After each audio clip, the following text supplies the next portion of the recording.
This is my last slide on the Congress of Vienna.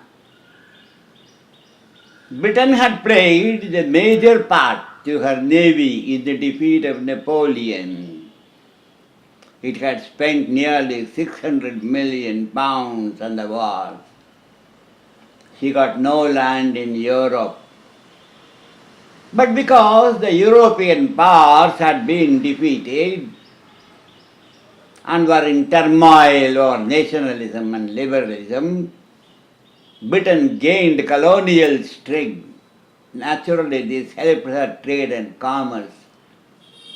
Britain became the European colonial power. The forces of liberalism and nationalism were suppressed only for a while. They couldn't be crushed forever. Revolutions rocked Europe. It was said whenever France sneezed, Europe got a cold. Europe was shaken up. In fact, Napoleon's invasion of Russia was a disaster. The Russians would not negotiate. The French didn't know what to do. They had reached Moscow. Then the winter set in.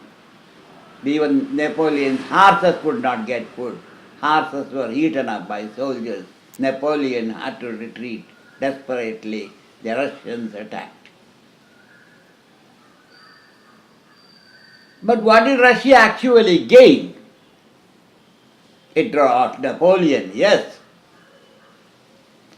You see, Russia is a landlocked country. It saw how others are establishing colonies. Austria controlled the Balkan Peninsula. Turkey controlled the entry into the Mediterranean Sea. What could Russia do? Henceforward, international politics concentrates on Russia trying to break her landlocked status and entering the Mediterranean. Britain was afraid if she entered the Mediterranean, she would cross the Suez and enter India. Britain suffered from Russophobia, fear of Russian invasion. You should have a clear idea of the map. Therefore, the Congress of Vienna altered the entire balance of power in Europe. Soon, another Congress was called the Congress of Berlin, which led to the partition of Africa.